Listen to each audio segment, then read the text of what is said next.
నేను తిట్టుకోలే భగవంతుడిదల్లా నేను తిట్టుకోలే. ఎందుకో చెప్పనా, నటుడుగా ఆయనకన్నా నేను తోపును కాబట్టి తిట్టుకోలే.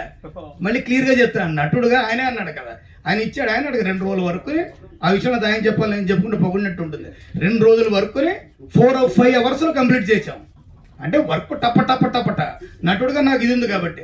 కానీ డైరెక్టర్ స్థానానికి వచ్చిన దాకా ఆ సినిమాలో కొన్ని ఇంచుమించు 10 మంది 15 మంది ఆర్టిస్టులు వచ్చి ఉంటారుగా, వాళ్ళకి ఈయనలాగే ఆన్ స్క్రీన్ రావచ్చు రాకపోవచ్చు పెర్ఫార్మెన్స్.